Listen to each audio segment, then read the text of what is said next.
Assalamualaikum warahmatullahi wabarakatuh. Dengan perkenalkan saya Adinda Elvira Satabian dari NIM 2012-021, saya akan mempresentasikan mengenai tugas UASnya dari mata kuliah interaksi manusia dan komputer dalam bagi bisnis. Tapi sebelumnya itu di sini saya ada berita duka yang mengenai akun email saya sama sosial media saya lainnya, ya dimana akun email saya itu mulai ke-hack.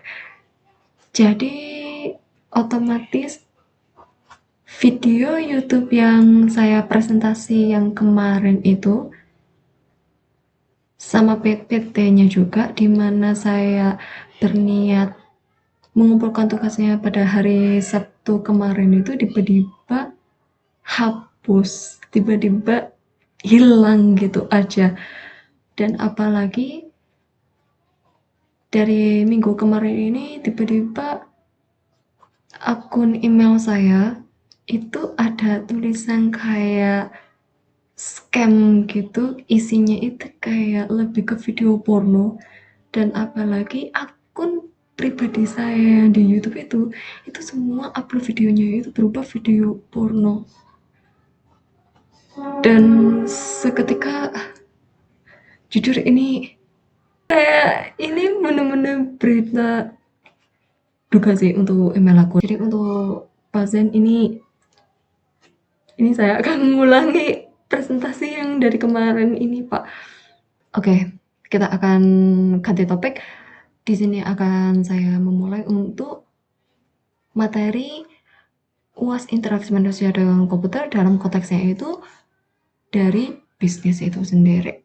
Kita akan memulai topiknya itu terdiri dari 3. Yang pertama itu UI UX, kedua itu AR atau VR, terus yang ketiga adalah tren dunia interaksi manusia dan komputer bagi bisnis. Untuk yang UI UX ini biasanya itu 2 komponen yang paling penting dalam mendesain produk digital. Kombinasi keduanya menciptakan solusi digital yang tidak hanya menarik secara visual, tetapi juga mudah dan menyenangkan untuk penggunanya juga. Terus yang AR sama VR biasanya itu dapat digunakan untuk menciptakan lingkungan belajar yang mendalam gitu. Dalam bentuk smartwatch, dalam bentuk 3D, 3 dimensi, dan semacamnya. Terus yang ketiga ini adalah tren dunia IMK bagi bisnis. Biasanya dalam tren ini menekankan pentingnya perlindungan data sensitif yang harus disimpan dan aman dapat dikelola secara transparan. Hal ini bertujuan untuk membangun kepercayaan konsumen dan memastikan bahwa pengguna informasi pribadi selalu didasarkan pada izin ekspresi pengguna. Kita akan memulai dari UI UX dulu.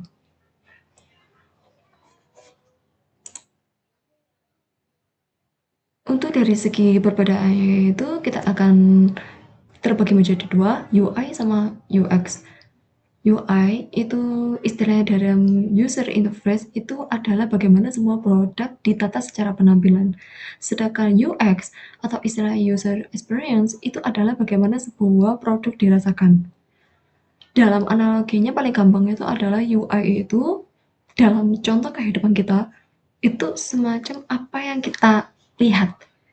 Misalkan nih, kalau dari UI-nya itu kita bisa melihat pintunya dan kita bisa melihat jenis pintunya gitu, entah itu kayak pintunya terbuat dari kayu, pintu yang warna coklat, atau pintunya yang terbuat dari plastik dengan model yang ada bunga-bunga apa segala macam. Itu kan jenisnya banyak banget beragamnya gitu.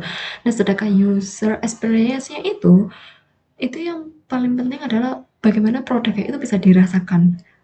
Dengan kata lain, UX itu adalah analoginya itu ketika kita membuka pintu dan sekaligus menutup pintu. Atau juga bisa ketika pintu kita itu dengan cara digeser atau ditutup, atau dengan cara ditarik atau didorong. Nextnya, kita akan lebih ke fokus ke user interface atau UI. Itu adalah bagian dari sistem interaktif yang dapat dilihat, didengar, disentuh, dan diajak berkomunikasi oleh user. UI itu sendiri menjadi gerbang bagi user untuk berinteraksi dengan sebuah sistem. UI yang berkualitas itu biasanya UI yang membuat user dapat fokus pada pekerjaannya. UI yang baik tidak bisa hanya fokus pada keindahan dan kecanggihan dari fitur yang dimiliki, tetapi yang dapat memudahkan user. Di sini akan ada penilaian antara muka atau pengguna user interface atau UI-nya. Dimulai dari yang pertama itu merancang layar atau screen. Biasanya itu kita bisa melihat itu dilihat secara langsung itu dari monitor kita maupun dari smartphone kita. Entah itu kayak HP, tablet apa segala macam, atau smartwatch itu juga bisa. Terus yang kedua itu adalah merancang menu dan navigasi.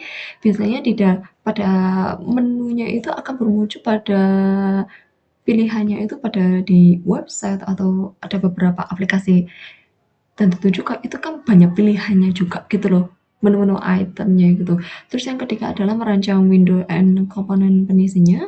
Yang keempat itu merancang device based and screen based control. Yang kelima itu text dan message. Yang keenam itu grafis, icon, dan gambar. Terus yang ketujuh adalah feedback, guidance, and assistance. Yang kedelapan itu warna. Yang terakhir adalah aksesibilitas. Kita akan mulai dari merancang layar.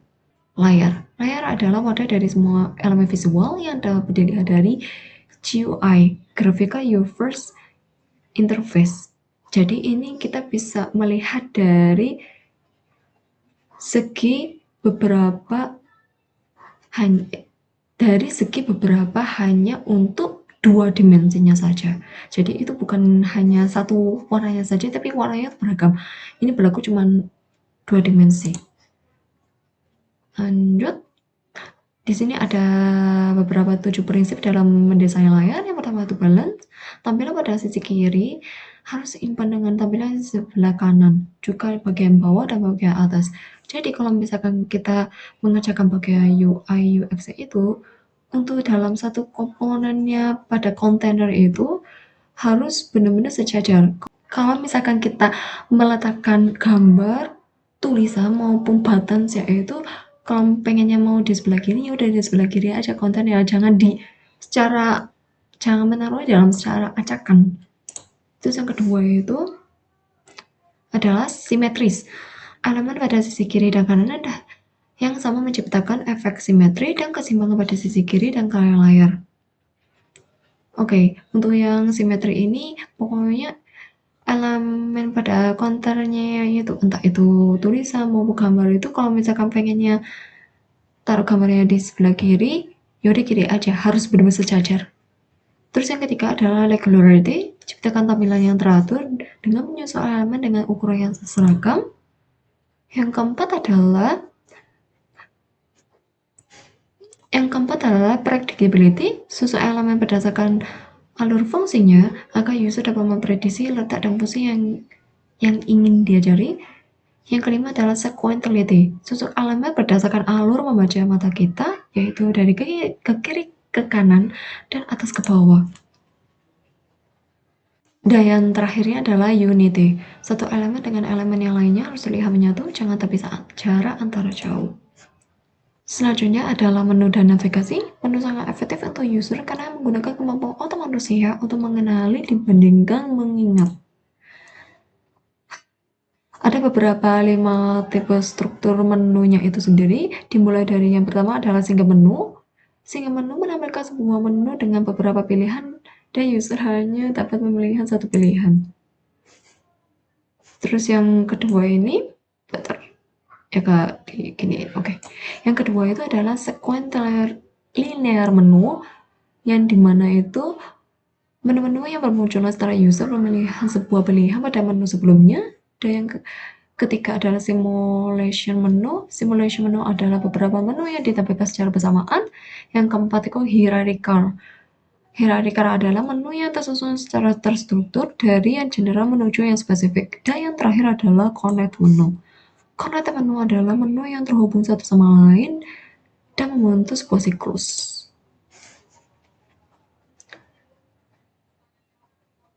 Untuk yang selanjutnya itu adalah device based and screen based control. Ada beberapa hal karakteristiknya itu pada pada layarnya itu di antara lainnya biasanya untuk menunjuk objek di layar, untuk memilih objek di layar, untuk menggeser drag and drop objek di layar, untuk menggambar, untuk menelusuri objek yang bergerak, untuk memposisikan objek, dan yang terakhir adalah memasukkan dan memanipulasi data dan informasi.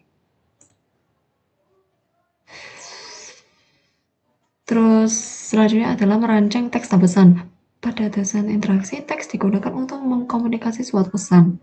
Untuk selanjutnya adalah message. Biasanya message atau pesan adalah sebuah bentuk komunikasi yang disediakan di layar.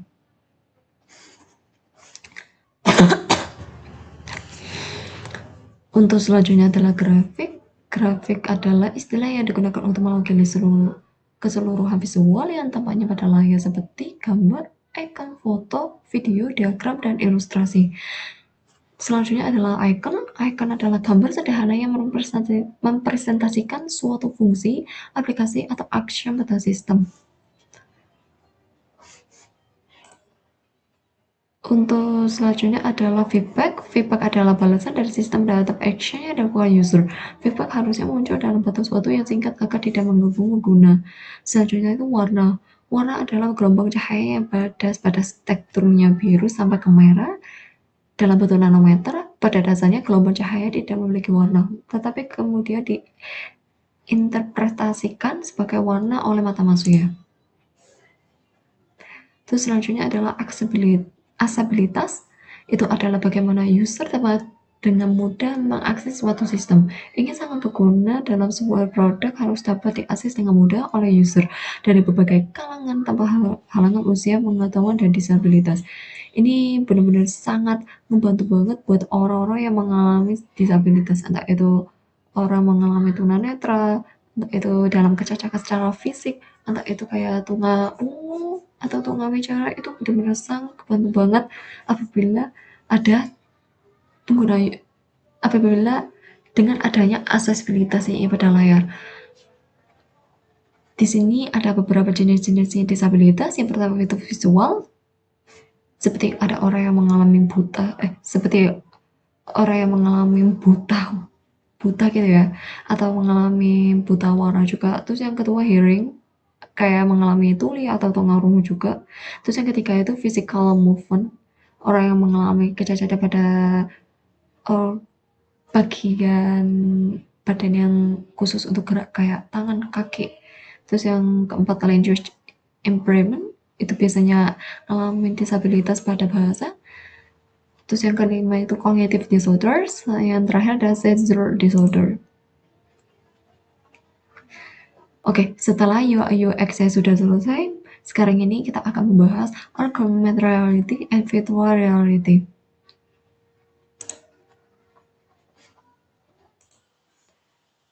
Selanjutnya, sebelum kita akan mempelajari mengenai AR sama VR, kita akan memahami dulu apa itu adalah artificial intelligence atau kecerdasan buatan.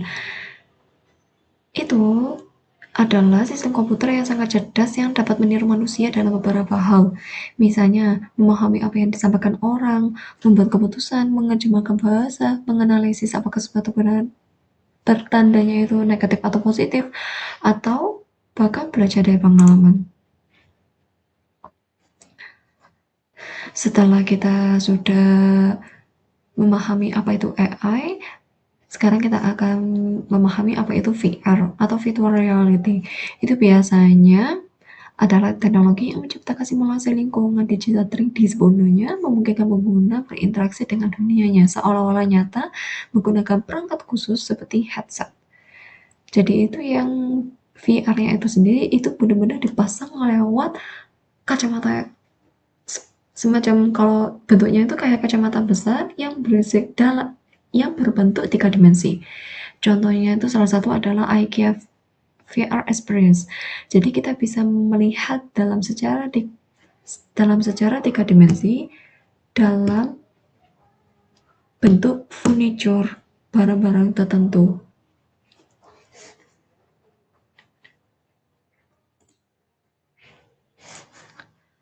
Terus ini adalah dilihat dari perkembangan VR-nya. Kita akan mulai dari tahun 1838 sampai 1849, yang dimana zaman dulu itu VR yang kita gunakan itu hanya bisa melihat dari sisi satu kameranya saja, belum menggunakan zamannya itu melalui dari uh, komputer yang sesungguhnya. Jadi kita bisa melihat itu pada zaman itu hanya bisa memantulkan cahayanya pada objek yang secara realita, secara langsungnya ini. Terus kita akan mulai pada tahun 1950. Di sini teknologi mulai maju dengan pertama kali aksesnya itu menggunakan kamera. Dengan memprosesnya pantulannya itu melewati dari berbagai kaca, dari berbagai kaca pantulan cerminnya itu.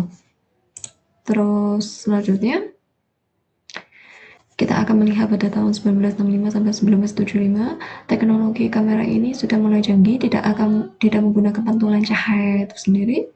Terus yang kita akan melihat 1977 sampai 1989, ini kita bisa melihat VR-nya itu sendiri menggunakan sistem ini, generator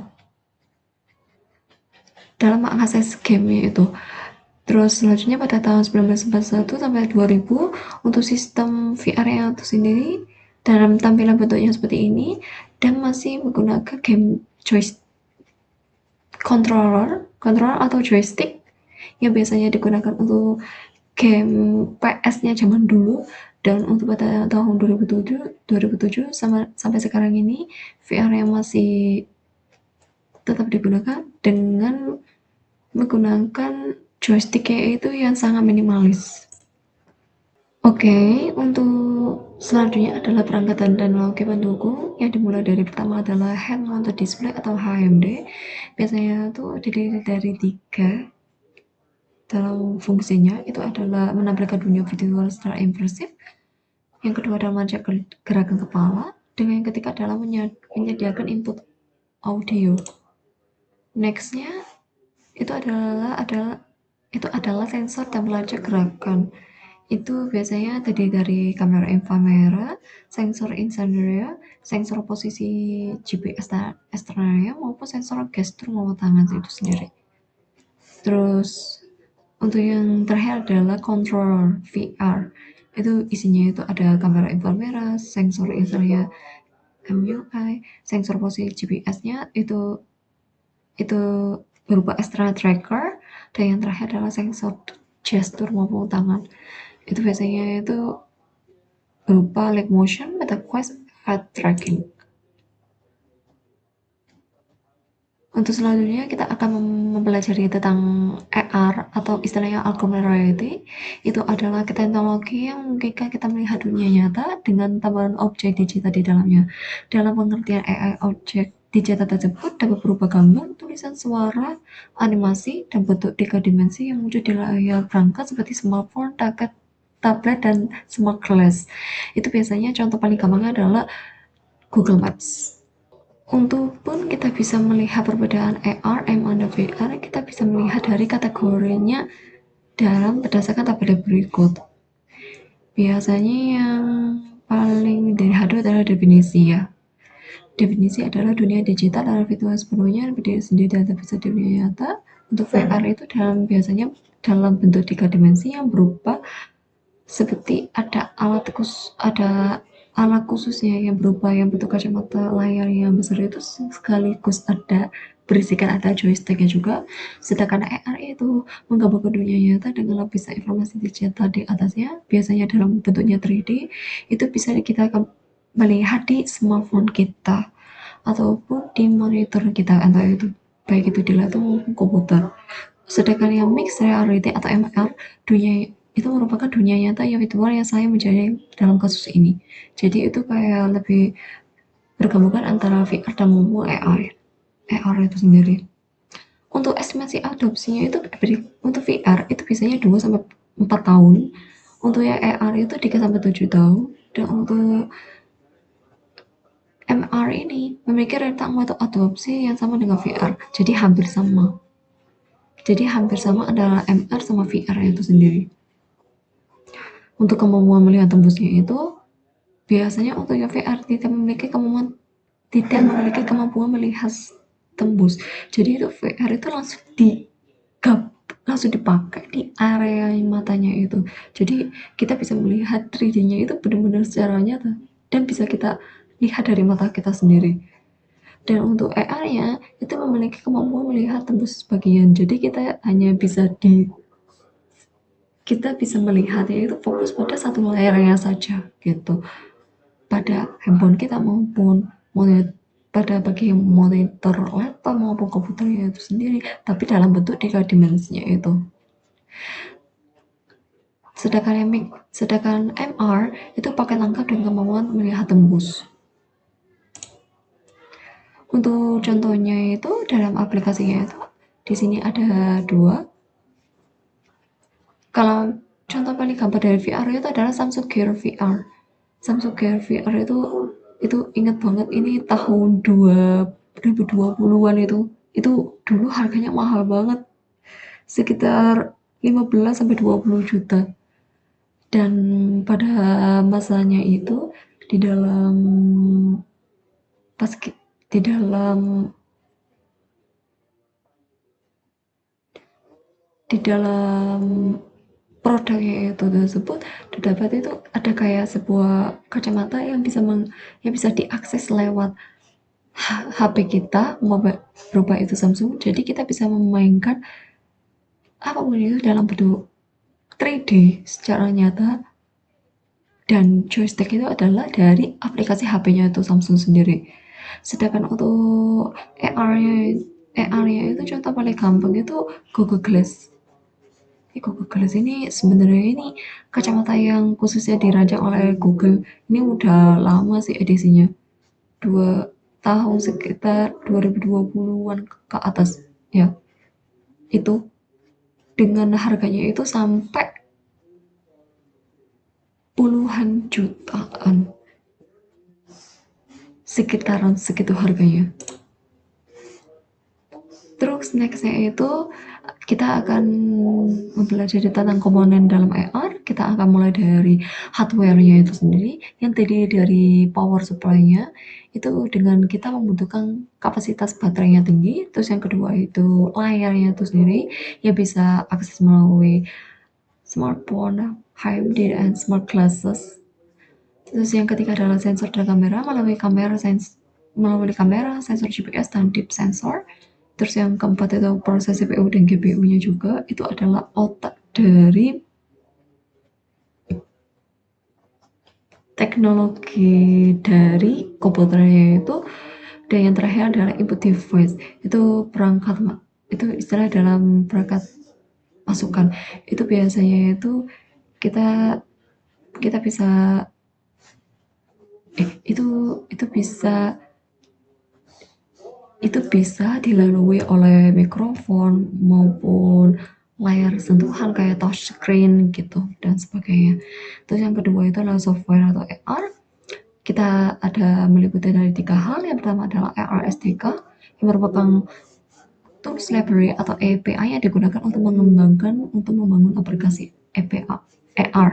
Terus yang kedua, computer vision, itu biasanya membuka sistem untuk mengalami lingkungan nyata melalui gambar atau objek nyata. Jadi kita akan fokus pada salah satu objek itu pada yang tertentu. Terus yang terakhir adalah simulation, localization, and mapping, atau istilahnya SLAM. Teknologi inti dalam banyak sistem AR modern untuk memetakan lingkungan secara real time. Dan yang terakhir adalah lingkungan AR, lingkungan fisik nyata. Itu lebih contohnya paling gampang adalah aplikasi AR dalam gudang supermarket untuk menempatkan bahan baku maupun instalasi virtual di ruang gudang. Terus yang kedua adalah lingkungan digital virtual atau augmented environment. Contohnya kayak aplikasi Just Dance itu ada di Xbox. Jadi kita bisa melihatnya itu sendiri di depan layar. Jadi kita tinggal ngedance saja untuk mendapatkan poin yang paling banyak. Terus yang ketiga adalah lingkungan kontekstual. Contoh paling gampangnya adalah Google Maps itu. Setelah kita mempelajari tentang AR maupun VR, kita akan membahas topik yang terakhir, yaitu tren dan teknologi interaksi manusia dan komputer pada dunia bisnis.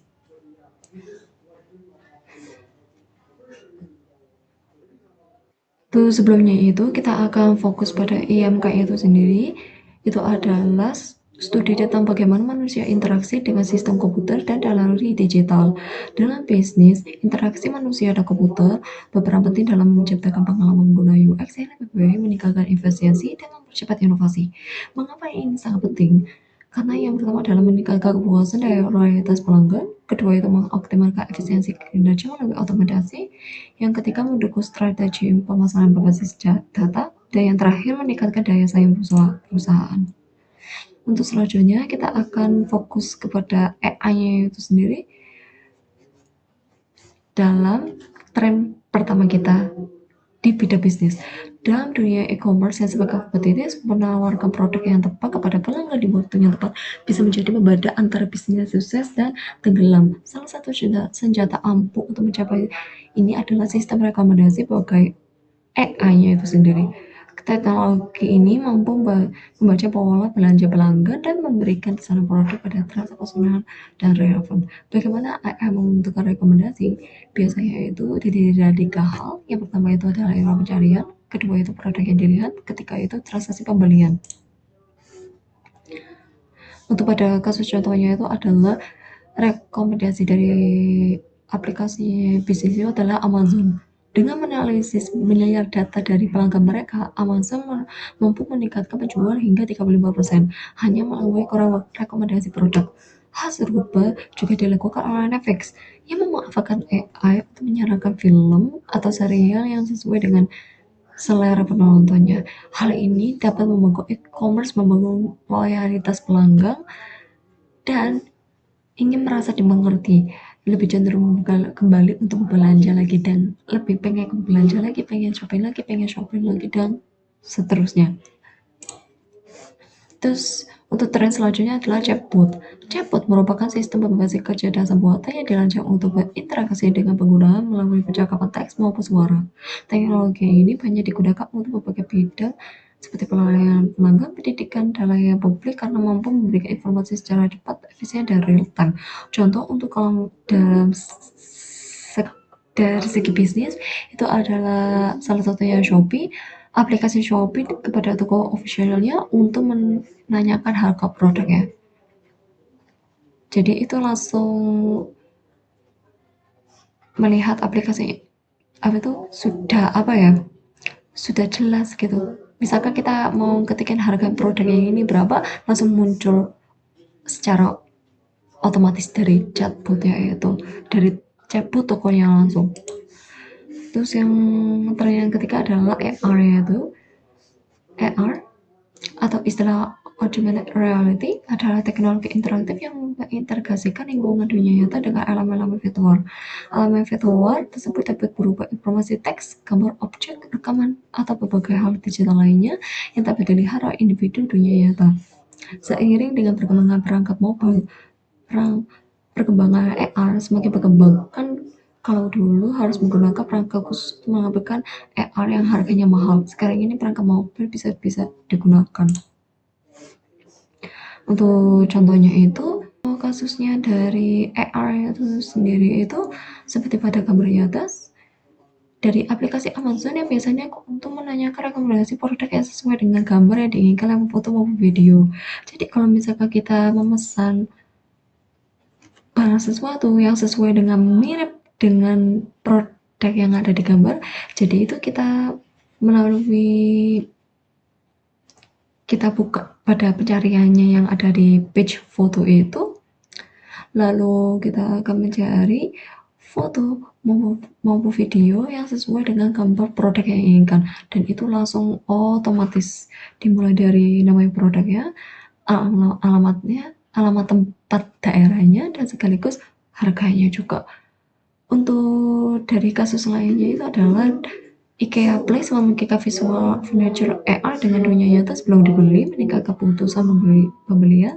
Terus Adidas juga, Adidas menggunakan AR di toko untuk info detail sepatu lewat kamera ponsel. Sedangkan Zara menerapkan fitting room fitur automation. Fitting room fitting room ini kita bisa mix and match apakah ini produk yang kita beli, pakaian yang kita beli dalam produk Zara itu benar-benar bisa cocok dengan tubuh kita atau tidak. Untuk selanjutnya adalah VR. Pasti sudah tidak asing dengan kata VR atau bisa dikenal dengan si kata VR atau biasa dikenal dengan virtual reality. Kata tersebut merupakan gabungan dari virtual dan reality yang berarti maya dan dekat, dan realitas yang berarti hal nyata yang dapat dialami oleh manusia. Dalam artinya, virtual reality ini menggambarkan lingkungan tiga dimensi secara langsung, sehingga orang-orang dapat berinteraksi dan merasakan secara nyata di lingkungan yang digambarkan oleh VR. Untuk contohnya itu pada gambar yang di sebelah sini, contoh hari yang lain adalah VR di gaming Nine bernama Oculus Rift. Produknya itu sebagai untuk pelatihan medis untuk simulasi bedah dan sekaligus pariwisata virtual untuk promosi destinasi tanpa bepergian. Jadi kita bisa melakukan virtual menggunakan AI ini dalam kita mempromosikan dari rekomendasi wisata